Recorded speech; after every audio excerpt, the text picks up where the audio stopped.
Bonjour à tous et bienvenue pour ce live streaming organisé par La Lettre M en partenariat avec le cabinet Deloitte. On est très heureux de vous retrouver en direct des studios PM pour cette émission « Les nouveaux défis de l'entreprise ». Alors à quelques semaines de la nouvelle année, nous avons décidé de nous interroger sur ces sujets qui s'imposent aux entreprises en France, mais aussi à l'international et plus particulièrement de notre région. On va évoquer le recrutement, la transition écologique, on va évoquer aussi le thème de l'innovation et de l'intelligence artificielle, et puis celui de l'international.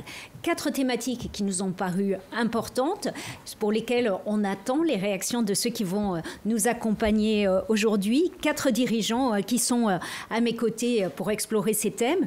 Je vais vous présenter tout d'abord Jérémy Sertout. Bonjour Jérémy Sertout. Bonjour, alors, on va parler de la société Achat Solutions. C'est un groupe français indépendant qui a été créé il y a plus de 35 ans. Achat Solutions, ça rassemble des éditeurs métiers, experts de l'achat et du transport, et qui est dédié au secteur public et à des partenaires privés. Et puis, dans ce groupe qui est constitué de leaders métiers forts, il y a Agisoft, dont vous êtes le directeur.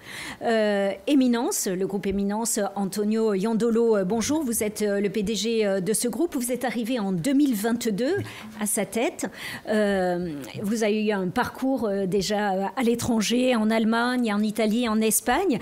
Et puis, pour rappel, le groupe Éminence gère aujourd'hui aussi les marques Athéna, distribue une partie d'Adidas et de Wilson, et puis vous venez d'acquérir Passionata. Tout à fait.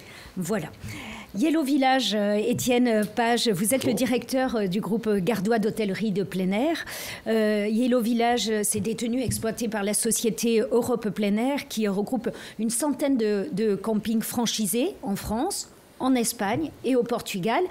Et ça a été créé en 2000 par Bernard Sauvert.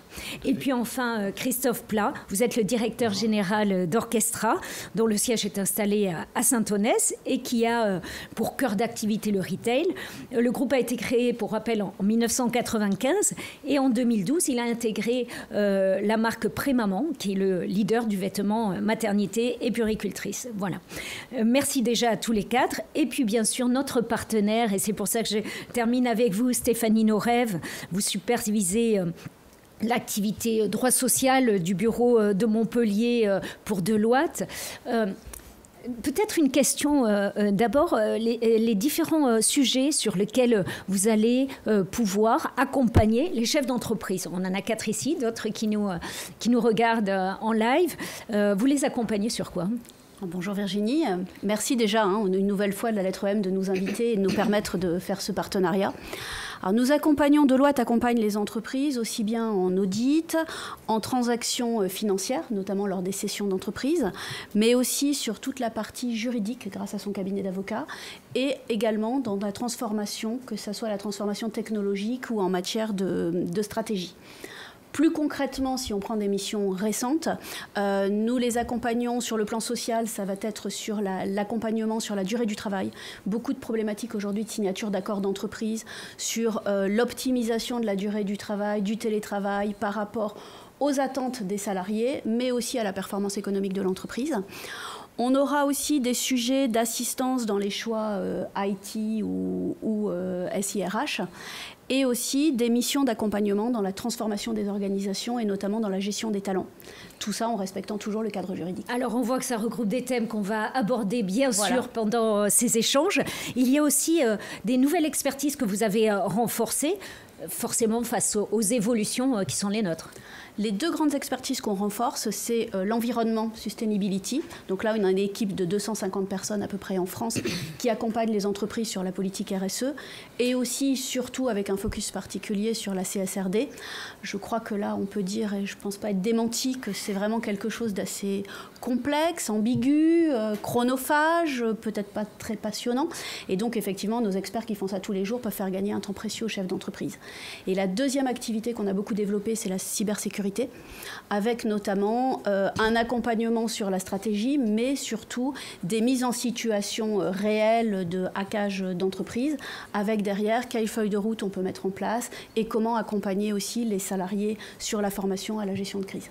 Voilà, alors on le voit, ce sont des sujets qui sont de toute façon en lien avec ce qu'on va évoquer. Alors je vous propose pour ce matin que l'on commence par parler du recrutement, parce que ce recrutement, les ressources humaines, elles sont en train d'essayer de joindre et de jongler entre deux éléments.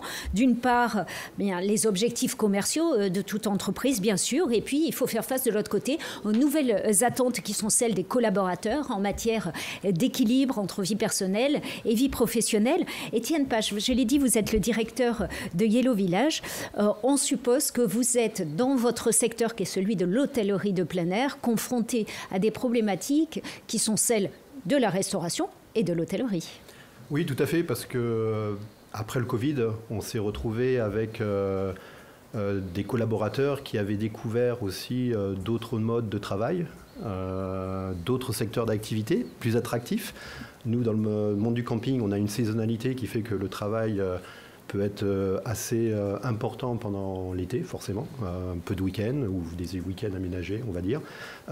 Des rythmes horaires qui sont modulés sur l'année, mais avec une fréquence très forte pendant l'été. Et donc, on est confronté à une population de candidats qui se disent bah voilà, c'est trop contraignant. Et donc on a du mal à séduire, et maintenant on est dans ce mode-là, c'est qu'il faut séduire les employés ou les candidats, alors qu'avant on les sélectionnait. Donc c'est tout un état d'esprit qu'il faut changer. Alors on travaille beaucoup sur ça au niveau d'Yellow, mais aussi au niveau du camping, parce que le camping a une attractivité beaucoup moins importante que l'hôtellerie, et quand on discute avec des écoles de tourisme, certaines préfèrent être directrice d'hôtel que directrice de camping. On va y revenir. Christophe Plat, à Orchestra, on se retrouve dans le commerce. Est-ce qu'on retrouve dans le retail les mêmes problématiques que celles de la restauration, de l'hôtellerie, pour recruter des talents et peut-être les retenir aussi? Quelles sont vos difficultés? Oui, tout à fait. On est tous les deux dans un des secteurs d'activité avec justement des centres de profit qui sont très décentralisés. Et du coup, les problématiques sont un peu différentes, qu'il s'agisse du siège ou de nos magasins, et qu'il s'agisse de la France ou de l'étranger également. C'est-à-dire expliquez-nous. Le sujet étant d'arriver à recruter des talents, mais aussi à les retenir au siège, bien évidemment, avec des spécificités sur certains postes, certains départements pour lesquels il faut aller chercher les talents un peu partout en France et arriver à les amener sur Montpellier et à les retenir chez nous. Je pense que la dimension projet, la dimension, la capacité à avoir une belle ambition au niveau de l'entreprise est un élément de rétention important. Et sur nos magasins, bien souvent, c'est la qualité de l'équipe et la qualité du manager de chaque magasin qui fait la différence. Puisque là, on adresse vraiment un bassin de recrutement et un bassin d'emploi très local. Et la qualité, en effet, du directeur ou du responsable de magasin fait une très, très grande différence. Alors, face à ces difficultés, qu'est-ce que vous avez mis en place ? On a mis en place déjà une revue People au niveau de nos directeurs de magasins. On a mis en place une vraie politique RH au niveau du groupe et particulièrement au niveau de la France. Et on est en train de développer de plus en plus une dimension formation et accompagnement de nos collaborateurs parce que évidemment ce sont des attentes fortes, que ce soit au niveau du siège, au niveau du réseau ou au niveau de notre environnement logistique. Est-ce qu'il y a aussi cette dimension revalorisation salariale dont on peut parler aussi dans votre secteur, sur laquelle il faut travailler pour pouvoir bien évidemment. Accueillir plus de talents? Bien évidemment, l'inflation nous a tous frappés en Europe de l'Ouest et évidemment que la revalorisation salariale et des éléments qui redonnent du pouvoir d'achat à l'ensemble des collaborateurs sont centraux dans la politique RH pour accompagner nos collaborateurs. Même démarche pour vous, Étienne Page, c'est-à-dire beaucoup d'efforts de revalorisation salariale, mais pas que. D'aménagement du temps de travail aussi, puisqu'on se rend compte que comme c'est une demande des employés et des salariés, on essaye de travailler ça avec la mise en place de doubles équipes, alors qu'auparavant, par exemple, il n'y avait que une équipe en cuisine. Maintenant, on en met deux pour avoir plus de temps de repos pour les personnes pendant l'été. Voilà, donc il y a tous ces aménagements. Il y a aussi une question dans le camping qui est très très importante, c'est le logement des salariés. qui est très compliqué. Et donc là, il y a des gros efforts par nos campings sur proposer des logements décents. Donc ils sont en train de construire des quartiers pour les saisonniers pour les accueillir vraiment de manière très correcte, quoi. Vous parliez tout à l'heure du rapport avec les écoles. Le camping, ça reste méconnu comme possibilité de débouchement pour toutes les écoles qui travaillent dans l'hôtellerie, dans le réceptif. C'est très méconnu. Il y a un travail de la fédération, comme je le disais tout à l'heure, sur la marque employeur camping. Nous, on travaille sur la marque employeur Yellow. Mais quand on voit dans des écoles de tourisme, comme je le disais tout à l'heure, non, le camping, c'est un peu l'image du film Camping, alors que c'est plus du tout ça. Et il y a des vraies opportunités de carrière. C'est l'avantage d'être dans un camping. Il y a plus de 60 métiers dans un camping. Donc on peut faire vraiment sa carrière et aussi, en plus, partir à l'international, partir dans d'autres régions pour les gens qui veulent vraiment bouger et prendre des responsabilités parce qu'il y a beaucoup de choses à faire. Antonio Iandolo, le groupe Éminence, l'entreprise est en pleine transformation. Expliquez-nous déjà comment et pourquoi cela change le profil, les profils que vous recherchez. Alors, notre entreprise vient d'être acquérie par un groupe international de 2018, un groupe international américain qui s'appelle Delta Galil. Et justement, c'était une entreprise locale. Aujourd'hui, on est en train de faire face à la nécessité de travailler au niveau international, aussi grâce à l'acquisition de Passionata.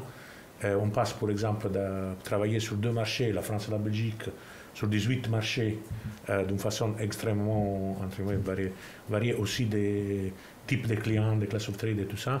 On cherche justement l'internationalisation et on cherche aussi des personnes déjà formées à cette dimension-là. Alors, on a quand même un gros atout, que c'est le fait que quand même la qualité de la vie dans la région c'est supérieur à, par exemple, la qualité de la vie qu'on peut avoir, je ne sais pas, dans la région de Düsseldorf, je ne sais pas quoi. Alors, il y a aussi des gens qui aiment venir ici. Et bien sûr, on mise sur ça. Une autre chose sur laquelle on mise, bien sûr, c'est le fait qu'on donne quand même une aide à l'aide à la moving, à la mobilité. À la mobilité d'une façon importante. Et on est en train vraiment, par exemple, mon comité de direction est en train de s'internationaliser. On était tous français sauf moi, mais maintenant il y a des Italiens, des Allemands et tout ça. Et ça s'est fait aussi avec le fait de donner vraiment une possibilité d'avoir un gros impact sur l'entreprise qui était au début très locale. Et ça, c'est très aimé aussi par les managers. On a des managers très jeunes et tout ça. Une autre dimension intéressante, c'est aussi la dimension de la créativité. Une qualité de la vie comme celle-ci favorise la créativité. C'est la première fois, par exemple, qu'on est en train de prendre des stylistes, sous-vêtements femmes et tout ça. Bon, ils aiment beaucoup être ici aussi. Pourquoi? Parce que quand même, il y a des inspirations liées au soleil, liées à la façon dans laquelle on vit ici, notre façon de vivre et tout ça, que c'est quelque chose que c'est attrayant aussi. La difficulté plus importante, bien sûr, c'est le fait de pouvoir quand même évaluer justement des gens qui peuvent venir et rester, pas des gens qui peuvent passer 2 ans pour faire une activité, entre guillemets, un coup, et après les vacances, repartir sur Paris, Düsseldorf, Londres, tout ça. Vous avez travaillé, je l'ai dit, dans de nombreux pays. Est-ce que ces problématiques de recrutement et d'évolution du rapport au travail, surtout de changement de sens du travail, vous les retrouvez dans les autres pays dans lesquels vous avez travaillé, que ce soit l'Allemagne, l'Espagne, l'Italie? Alors, moi, je trouve que c'est une problématique européenne et que la partie, entre guillemets, salaire, c'est un élément, mais ce n'est pas le seul élément pour attirer des gens. Il y a un discours comme on disait avant, des assets d'entreprise et aussi d'images d'entreprise qu'il faut considérer, et aussi des endroits dans lesquels on est placé. Par exemple, nous, on avait un bâtiment très industriel à Emargues sur notre siège. Bon, on vient de tout refaire pour faire une réalité qui puisse supporter l'activité des nouveaux bâtiments et tout ça, qui puisse supporter l'activité des créations, mais aussi de travailler ensemble. Et ça, c'est très, très important. Donc le lieu de vie, le lieu de l'entreprise. Le lieu de vie et l'endroit où on vit la région et tout ça. Oui. D'accord. Jérémy Certout, alors vous, la problématique de recrutement dans l'édition de logiciels, ça va être plus les développeurs, c'est ça que vous allez recruter? Il y a moins de problématiques, vous diriez, au regard de ce qui vient d'être échangé? Alors, il y en a un petit peu moins depuis quelques mois sur les développeurs.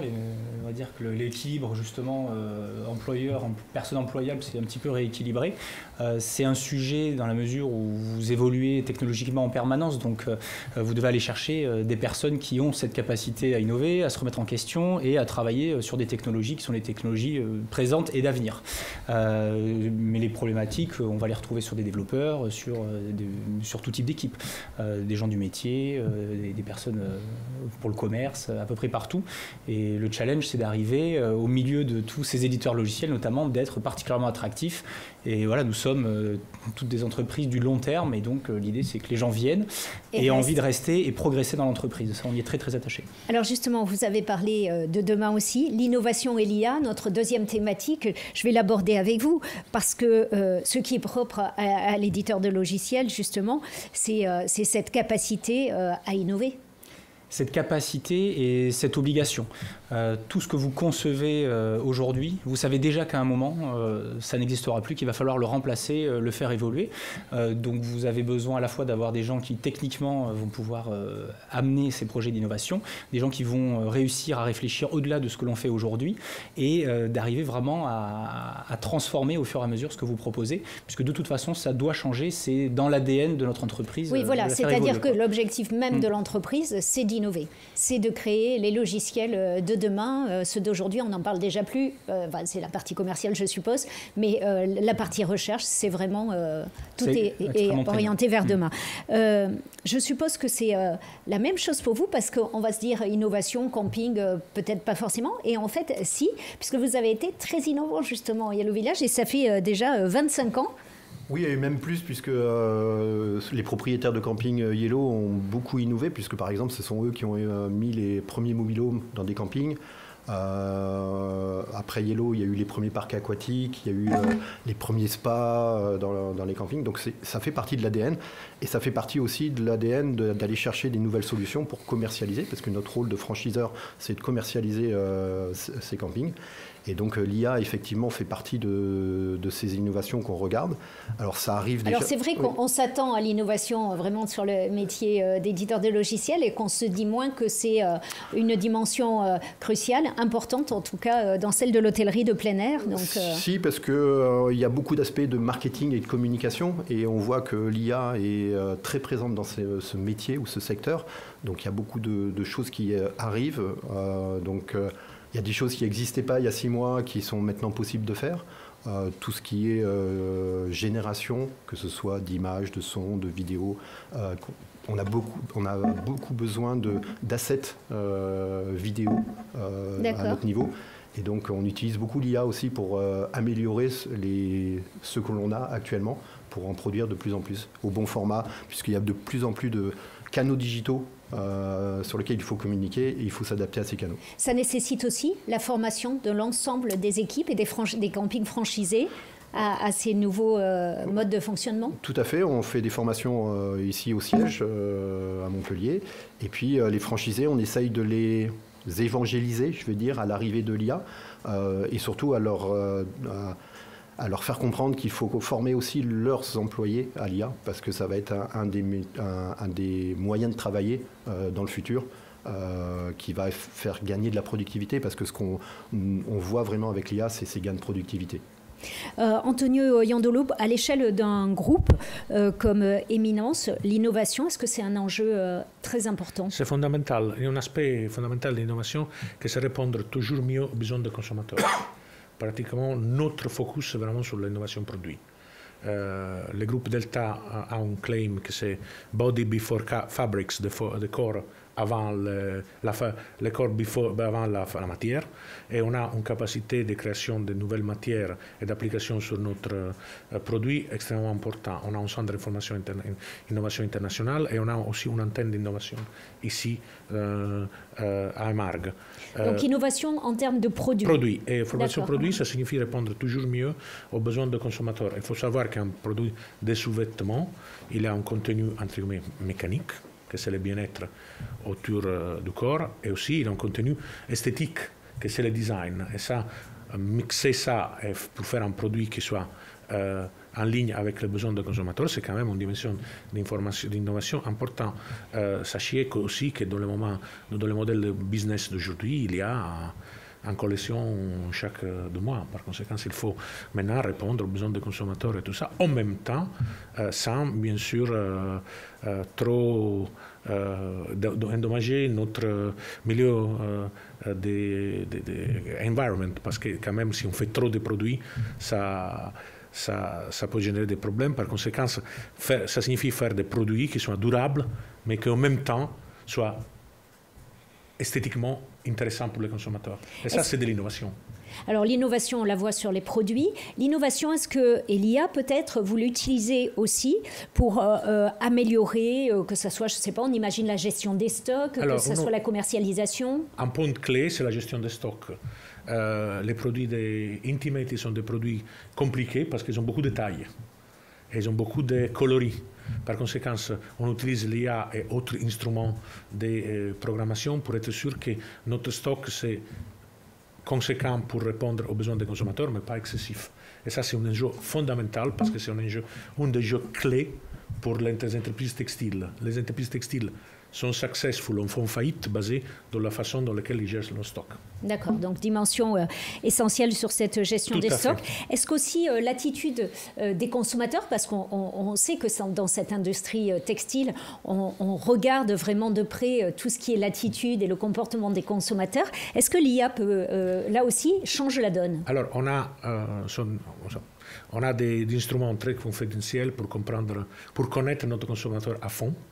Une des techniques s'appelle Usage and Attitude, analyse des usages et d'attitudes des consommateurs, qui se fait aussi avec des instruments de IA, et ça nous donne la possibilité de savoir c'est qui notre consommateur, qu'est-ce qu'ils veulent, quelles sont les attitudes vis-à-vis au sport, par exemple, quelle voiture il conduit, quelle attitude il a, quel type de relation avec vis-à-vis à l'amour, je sais pas, et la séduction et tout ça. Et ça, on le sait et on l'applique pour développer notre produit, et c'est quand même un des assets propriétaires de notre entreprise. Et c'est aussi au niveau du groupe. Et c'est pour ça que avec toutes ces tools-là, on arrive à gagner pour la première fois après pas mal d'années la leadership sur le marché en France de sous-vêtements femmes. Notre marque Eminence et Athéna, ensemble, ils sont leaders avec plus ou moins 30% des parts de marché de sous-vêtements femmes en France.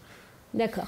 Homme, oui, j'avais compris. Christophe Plein, vous avez, vous, créé chez Orchestra un département innovation. Vous l'avez créé, je crois, il y a tout juste 6 mois. C'est arrivé tard. Non, oui, mais Orchestra a toujours innové. Orchestra a été extrêmement disruptif sur le marché du textile, plutôt enfant, en créant le concept du club. Il y a bientôt 30 ans. On va fêter les 30 ans d'Orchestra en 2025. Donc Orchestra a toujours innové. Et le concept de one-stop shopping, tout sous le même toit, avec le concept du club, et un concept, quoi qu'il en soit, profondément innovant. Mais là, il y a eu besoin de rassembler ça dans un département. Oui, avec une très forte dimension digitale. D'abord, puisque en fait, l'innovation est portée par notre BU omnicanal et digital, parce qu'on fait un business B2C, on est en direct avec nos consommateurs, et le comportement de nos consommateurs évolue très rapidement et de façon parfois très brutale, presque. Je me retrouve parfaitement, et on retrouve parfaitement Orchestra par rapport à ce qui a été dit précédemment. Toujours être collé à nos consommateurs, toujours mieux comprendre leur comportement, parce que dans notre stratégie, on doit être customer-centric, toujours plus et encore plus tourné vers le client. Est-ce que justement la data, l'IA vont vous permettre d'optimiser vos process pour aller vers ce client? Pour moi, l'innovation et l'IA sont deux éléments, en effet, on le voit très bien, extrêmement liés. Il y a deux dimensions. Il y a une dimension productivité, augmentation de la productivité.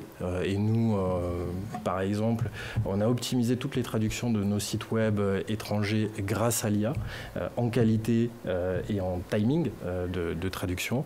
Et ensuite, il y a une notion performance, bien évidemment, puisque l'IA nous permet d'être plus présent au niveau de tous les moteurs de recherche, de répondre de façon plus précise et dans un temps beaucoup plus court à l'ensemble des avis déposés par nos clients sur nos sites web. Donc oui, l'innovation et l'IA sont au centre de notre entreprise.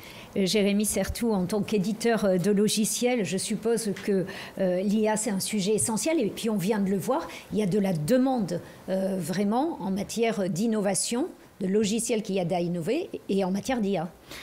Il y a une attente et enfin, nous sommes attendus par nos utilisateurs, par nos clients sur ces sujets, puisque l'utilisation personnelle est vraiment prégnante aujourd'hui. Donc la question c'est que va faire mon éditeur métier spécialisé sur le sujet. Donc ça fait maintenant 3 ans qu'on propose des solutions basées sur des technologies IA à nos utilisateurs. On a fait en sorte nous sommes des experts métiers, donc on est attendus en tant que tel avec justement cette expertise avant tout humaine. Donc, comment est-ce que ces technologies, cette IA, va pouvoir inspirer le métier de nos clients, de nos utilisateurs à travers nos solutions. Donc, on a pris le parti de dire on va travailler sur de la suggestion intelligente. On travaille vraiment sur des dossiers d'expertise pointue. Nos utilisateurs ne veulent pas utiliser des boîtes noires, ils ont envie de comprendre comment ça fonctionne. Donc on travaille sur un concept d'IA avec une souveraineté sur nos données, sur les moteurs d'intelligence artificielle que nous utilisons et qui puissent être rassurés sur les capacités absolument extraordinaires que l'IA peut proposer et en même temps de bien retrouver les expertises des équipes d'achat solutions derrière qui les accompagnent depuis 35 ans. Donc c'est ce mix entre les deux. Cet impact que ça a sur tout le monde, vous l'intégrez comment en interne ? Alors, il y a effectivement ce que l'on propose dans les solutions logicielles à destination de nos clients. Et puis, il y a aussi le fait que nos collaboratrices et collaborateurs sont culturellement des personnes très intéressées par la technologie et sont elles-mêmes utilisatrices de ces sujets-là. Donc, ça va permettre de l'adopter pour pouvoir proposer quelque chose de vraiment pertinent à nos clients. Et en même temps, nos collaborateurs sont les premiers vraiment à nous pousser en permanence à aller de plus en plus loin sur ces sujets, à comprendre des usages innovants, inattendus que l'IA peut proposer. Est-ce que vous diriez que c'est un changement aussi important que quand Internet est arrivé pour le monde de l'entreprise? Au moins du même niveau. Alors, on regarde Internet maintenant avec recul, donc il y a un avant, un après. Aujourd'hui, il y a cette émergence qui est là depuis quelques années. Il y a une accélération, oui, on ne parle plus en termes d'années, on parle en termes de mois. Donc, on découvre chaque mois des possibilités d'usage vraiment extraordinaires. Alors, il y a des précautions à prendre, évidemment, comme pour toute technologie, mais on voit bien que le principe de l'IA, c'est d'aller de plus en plus vite et que l'évolution, la transformation est de plus en plus rapide. Donc, nous, on a une obligation de nous adapter. Notre organisation a évolué, donc oui, on recrute, on forme aussi des personnes sur ces technologies-là et à essayer de partager ces usages à travers tout notre groupe sur toutes les sociétés qui sont basées en France pour pouvoir évoluer. Je suppose d'aider vos clients à s'acculturer justement à cette IA qui, pour certains, reste encore un sujet un peu effrayant. Ça peut être effrayant et tout l'enjeu, c'est qu'en termes d'ergonomie, de design de nos logiciels, de nos applications, la question ne se pose pas pour l'utilisateur et que ce soit de plus en plus évident. Alors, autre sujet, bien sûr, qui nous regroupe aujourd'hui, c'est la transition écologique. Elle impacte à peu près tout le monde, tous les secteurs, tous les types d'entreprises. Alors forcément, l'industrie textile, c'est un gros sujet, la transition écologique, Christophe Plat. Vous voyez imposer les réglementations, CRSD, on a évoqué tout à l'heure avec le renforcement des exigences de reporting, de durabilité pour les entreprises. Comment vous intégrez déjà peut-être en interne cette dimension de transition écologique quand on est un groupe important? Oui, alors En effet, l'industrie textile est particulièrement concernée par le sujet, je pense. Là aussi, il y a plusieurs dimensions. La première mesure qu'on a mise en place, c'est le plan de sobriété énergétique à travers l'ensemble de nos sites Orchestra. Et on a réduit d'1 tiers la consommation énergétique du groupe entre 2022 et 2023. C'est passé par des mesures qui ont été prises en magasin, au siège, dans nos entrepôts. Et quelque part, c'était des mesures qui paraissaient évidentes, mais pas pour tous. Et du coup, il y a déjà un bel accomplissement qui a été réalisé à ce niveau-là. Et ensuite, comme vous l'évoquiez, il y a toute la dimension CSRD, sur laquelle on est évidemment en train de travailler. Et dans notre industrie, le sujet serait de diminuer notre empreinte carbone, puisque on s'approvisionne majoritairement en Asie du Sud-Est ou dans l'océan Indien. Vous importez 100%, c'est ça On importe 98% des vêtements pour enfants et on importe la quasi-totalité de la puriculture de marques propres également depuis l'Asie. Mais ça, c'est plus une vision long terme. Et pour ça, qu'est-ce qui va manquer ? Il va manquer une capacité de sourcing Europe ou Proche-Europe. Et lorsqu'on se situe sur des niveaux de prix moyens comme les nôtres et comme la plupart des retailers qui adressent le marché en ce moment, il n'y a pas de possibilité de sourcing Proche-Europe. Alors on fait faire de la façon au Maroc avec du tissu français. On essaie de trouver certaines idées pour rapatrier une partie du sourcing, mais cela reste tout à fait marginal. Il va manquer quoi pour passer le cap là, de cette relocalisation et de cette baisse des flux ? Il va manquer des moyens et une grande volonté politique, je pense, parce qu'il est vrai qu'on entend beaucoup parler d'impact carbone, du sourcing lointain avec l'impact sur la planète, sur les ressources, etc. La volonté politique et les moyens qui seraient mis en place par le monde politique constituent, en mon sens, le seul moyen de rapatrier à minima une partie du sourcing Proche-Europe. Antonio Iandolo, donc même chose, il y a toutes ces contraintes qui s'imposent de par la loi. Vous avez, vous, décidé de porter votre effort tout de même sur 3 choses. Racontez-nous quels sont les 3 secteurs sur lesquels vous essayez de renforcer votre effort. Alors nous, on a essayé d'être pragmatique. Bien sûr, on a tous les obligations légaux qu'on suit. On travaille sur la décarbonisation et on réduit notre impact énergétique, oui. Mais pratiquement, on fait quoi? Alors, première chose, on est en train de réduire drastiquement notre matériaux de packaging.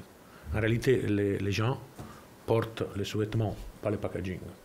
Par conséquent, aujourd'hui, on est en train de créer des produits dans une ligne qui s'appelle My Petit Prix sur la marque Adena, avec 40% de moins de packaging. Et ça génère aussi des impacts importants du point de vue de l'accessibilité prix. Point numéro 2, on est quand même, bien sûr, en train de continuer à essayer de défendre notre capacité de production en France. Nous, on est un des très peu groupes internationaux qui sont quand même de la coupe et de la couture en France. C'est très difficile, mon collègue vient de le dire, il y a une chose, c'est ce que c'est dit par les politiciens, une chose, qu'est-ce que en réalité c'est fait. Être accessible en prix avec du Made in France sur le textile, c'est difficile. On est en train de voir qu'est-ce qu'on peut faire pour être vraiment accessible en prix et être vraiment distribué dans tous les hypermarchés de France et Navarre avec des produits accessibles made in France. On a peut-être un projet et ça c'est notre obligation. Et après, dernier point, on est quand même, en étant un groupe international coté en bourse, on est quand même confronté avec tout un discours de optimisation de notre procédure et tout ça. Et c'est pour ça que, par exemple, Eminence est certifié ISO 9001. Et ça nous permet aussi d'être un player important dans le marché des compétitions publiques. Par exemple, avec des autres co-traitants, on est responsable de nouveaux grands contrats de services pour la police, tout l'habillement de la police et de la gendarmerie. Ça, c'est une chose qui est liée aussi à toute notre démarche. Par conséquent, ça démontre que si on est pragmatique et si on prend des démarches, on arrive à avoir des résultats. Alors pragmatique, il faut l'être parce que vous avez des grosses problématiques au niveau de l'hôtellerie de plein air en termes de transition écologique. On va aborder peut-être 2 thèmes qui sont prépondérants, c'est l'eau et la gestion des déchets. C'est 2 problématiques et qui touchent particulièrement votre secteur. La gestion de l'eau, depuis 2 ans, c'est au cœur des enjeux. Ça fait l'objet de tensions économiques aussi entre les secteurs, entre les utilisateurs de l'eau, les habitants, les agriculteurs, les industriels, bien sûr, et puis le tourisme, ce partage de cette richesse. Et puis c'est pour vous une des dépenses essentielles, je crois. Oui, parce que la consommation de l'eau dans un camping est très importante entre les parcs aquatiques et puis les clients qui utilisent bien sûr leur douche, leur toilette, etc.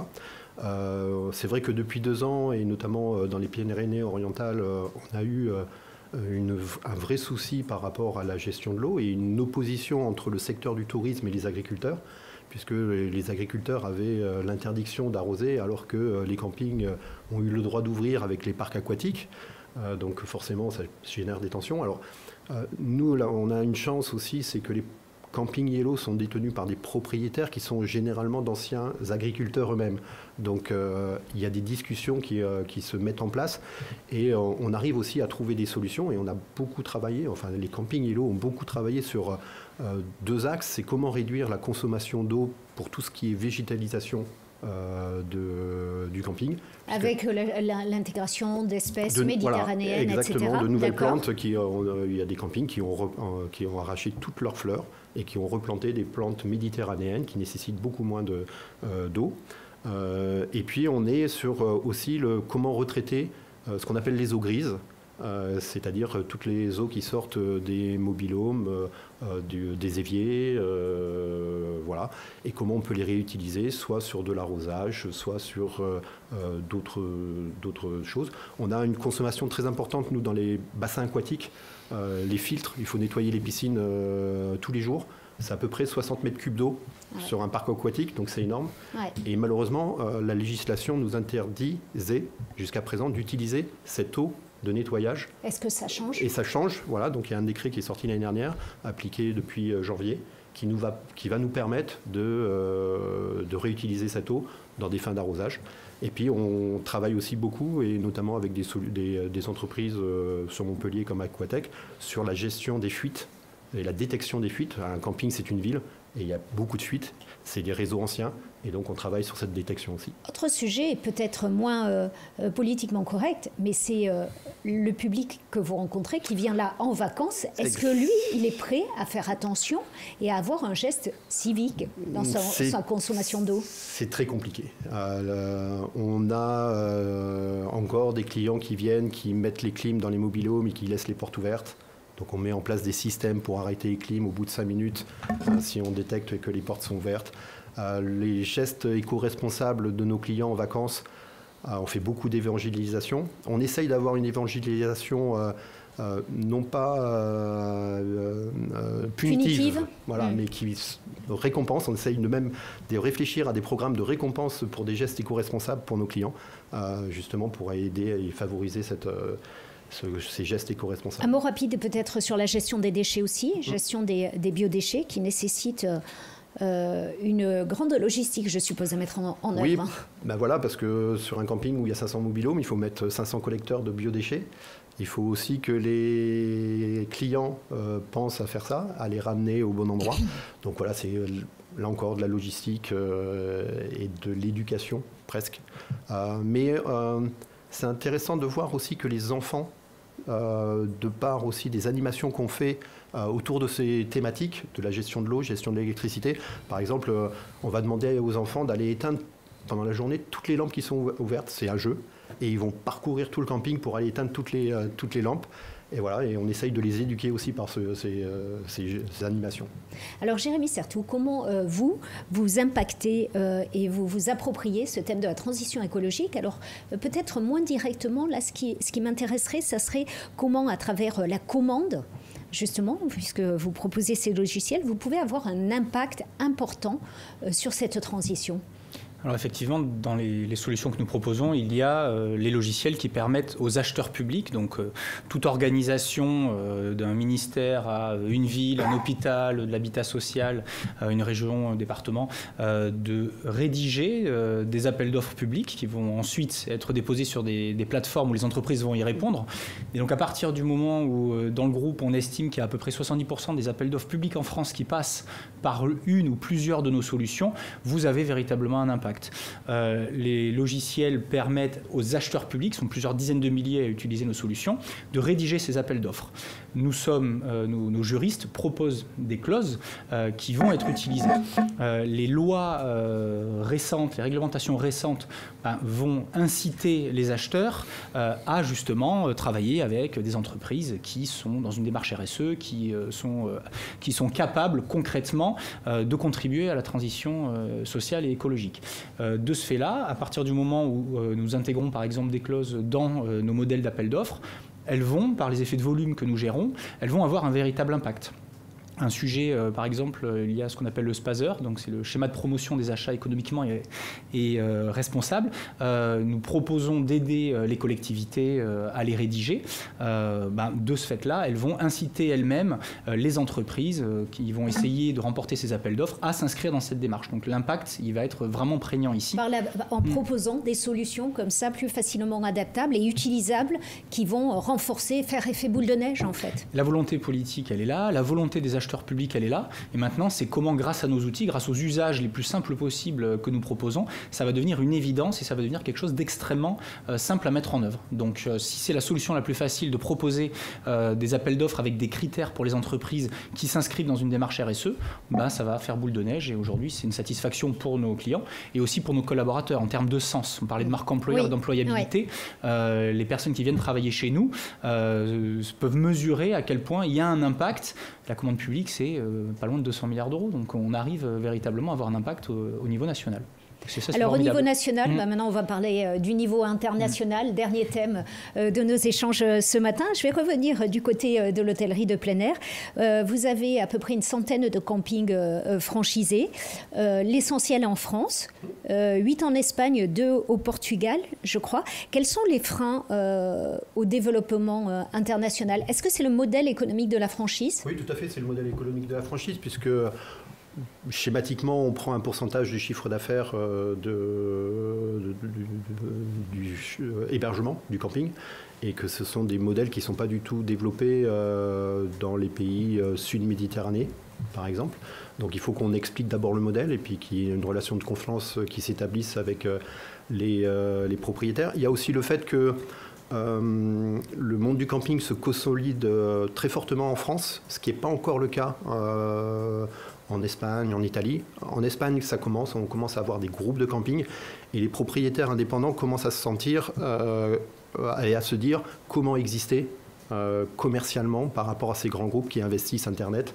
Et donc c'est là où nous, on apporte nos solutions de communication et de commercialisation qui peuvent être intéressantes. Voilà. Les modèles qui existent ailleurs, vous disiez c'est très différent de ce qui peut exister ailleurs. Il y a une habitude de passer par les plateformes, c'est ça Voilà, il y a beaucoup de campings en Sud-Europe qui travaillent avec ce qu'on appelle des OTA, des Online Travel Agency, qui sont les Booking, les Expedia, mais dédiés principalement au monde du camping. Et puis il y a aussi la présence des tours opérateurs qui ont un peu pas disparu, mais qui ont un peu moins d'activité en France, mais par contre qui sont très fortement développés sur l'Italie notamment. Et du coup, vos ambitions de développement, ça se tourne vers quel pays? Alors l'Espagne, parce qu'il y a encore beaucoup de potentiel, et puis on a des exemples aussi de réussite avec nos campings espagnols qui sont, qui peuvent être des références. Et puis on a actuellement des pistes sur l'Italie et la Croatie. Voilà. Alors, un développement, on le voit, qui se fait petit à petit à l'international. Ceci dit, par contre, 50% de votre clientèle, elle, est internationale. Exactement. Donc, une grosse partie de notre clientèle vient d'Europe du Nord. On a 15% de Néerlandais, 12% d'Allemands. Et donc, pour rejoindre un petit peu tout ce qui était dit tout à l'heure, il faut qu'on adapte nos produits à cette clientèle. Alors nous, on a deux vraiment typologies de produits. On a le locatif que tout le monde connaît, les mobil-homes, mais on a l'emplacement nu. Et Yellow reste quasiment la seule marque qui maintient un nombre d'emplacements nus important. On a 40% de notre stock en emplacements nus, justement pour satisfaire notre clientèle allemande ou néerlandaise ou anglaise. Alors Christophe Plat, je voudrais qu'on parle de votre part de chiffre d'affaires à l'international. Je crois que c'est à peu près 35%. Dans quel pays est-ce que vous êtes présent? Oui, tout à fait. On est présent. Notre deuxième pays après la France, c'est la Grèce. Grèce et Chypre, territoire sur lequel on a 78 magasins. On est présent en Belgique, au Luxembourg, en Suisse, en Espagne, au Maroc. Et on est présent dans ces pays-là avec des magasins que nous détenons en propre ou via un réseau d'affiliation.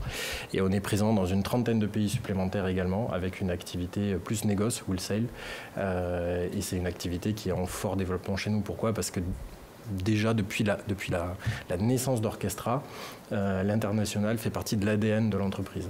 Elle fait partie de l'ADN de son fondateur, Pierre Mestre, bien évidemment, et donc évidemment de l'entreprise. Et est-ce que justement votre modèle, il est adaptable, exportable? On vient de le voir, c'est pas évident pour le format de Yellow Village. Pour vous, est-ce que ce modèle est adaptable? Oui, il est parfaitement adaptable. Les résultats le prouvent.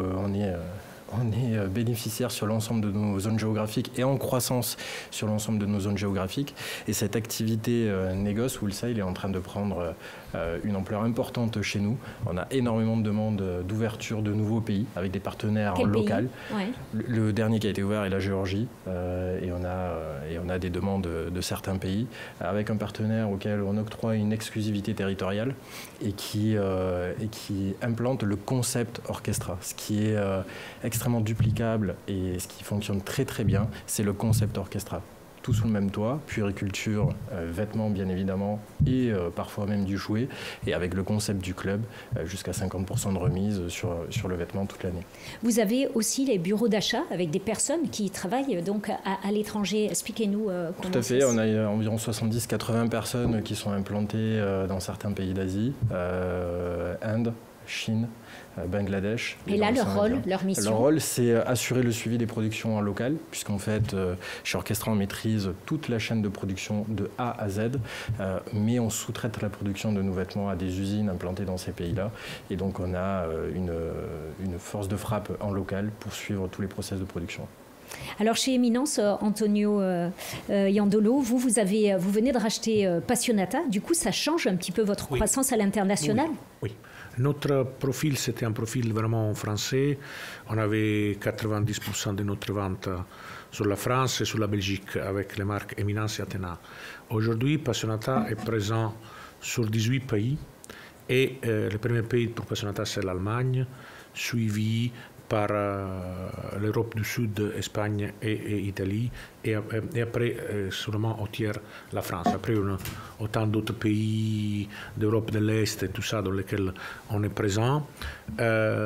C'est vrai que notre modèle business était aussi un modèle business dans le passé qui est mass market. Aujourd'hui, on est en train de passer à un modèle concession dans des grands magasins et aussi wholesale indépendant, que c'est géré à travers des agents et tout ça, que c'est complètement différent du modèle, disons, local, national. Mass market, Carrefour, Auchan, Leclerc et tout ça. Qu'est-ce qu'il a demandé ça? Là, il est en train de demander des efforts, bien sûr, du point de vue des people, avec des expertises, des langues, connaissance du marché aussi, mais aussi un effort des systèmes. Pourquoi? Parce qu'une chose, c'est gérer et envoyer des gros palettes à Carrefour. Une chose, c'est gérer jour par jour des concessions à Kaufhof ou à Le Corte Inglés, avec un système de replenishment et de refill qui est complètement différent, avec un système de gestion financière qui est complètement différent. Par conséquent, bien sûr, on ne peut pas s'en passer de l'internationalisation aussi pour notre rôle à l'intérieur du groupe, que c'est vraiment d'être plateforme d'Europe du Sud, France, avec une marque française comme Passionata, mais vraiment c'est une source de diversification, c'est une source de business important. Passionata, c'est dans la région de trentaine de millions d'euros de business, que ça va, impacté, mais c'est aussi une question des changements culturels. Alors justement, au regard de tous ces changements qu'implique l'intégration de Passionata, est-ce que là, votre stratégie de développement à venir, c'est plus d'accroître encore le développement dans d'autres pays ou bien une croissance dans les pays dans lesquels vous êtes installés? Alors nous, on est d'abord en train de consolider la position de la marque Passionata qui vient d'être acquis dans les pays dans lesquels on est déjà installé, par exemple l'Allemagne, par exemple l'Espagne et tout ça. Et une autre dimension sur laquelle on pense de pouvoir renforcer très rapidement notre point d'impact, c'est l'e-commerce. On est déjà assez intéressamment présent sur l'e-commerce avec les marques Eminence et Athéna. 10% de leurs ventes, c'est e-commerce. Et c'est quand même très bien pour une marque qui est distribué partout aussi, ça c'est vraiment bien.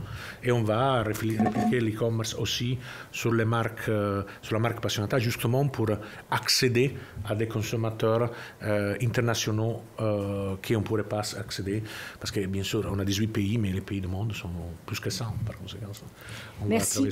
Merci beaucoup à tous les quatre. Je vais me tourner vers vous parce qu'on va passer maintenant à la question des internautes.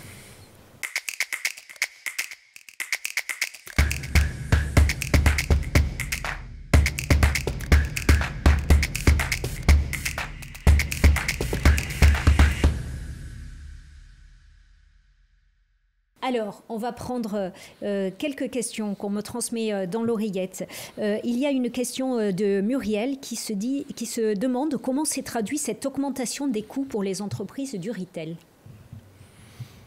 Comment s'est traduite? En effet, on a eu une augmentation des coûts, de l'ensemble des coûts d'exploitation, typiquement de nos entreprises. Et en même temps, il faut garder de la compétitivité. Le prix, le positionnement prix, l'image prix, il faut sanctuariser ces éléments-là. Donc on cherche des vecteurs d'économie un peu partout, d'optimisation, optimisation de la productivité et diminution des coûts. Et le sujet de la transition écologique fait pleinement sens, puisque évidemment qu'on s'inscrit dans une démarche RSE globalement, mais l'aspect financier est aussi un aspect prépondérant dans cette démarche-là. Monsieur Yandelou. Je suis tout à fait d'accord avec ce que c'était dit avant. Les prix de notre catégorie, ils ne sont pas 100% élastiques. Ça signifie qu'on ne peut pas augmenter les prix d'une façon infinie, parce que sinon, on va perdre tous les consommateurs. Ce n'est pas le cas, par exemple, certains produits de luxe, okay. Et même pour le luxe, on commence à discuter est-ce que c'est élastique ou pas.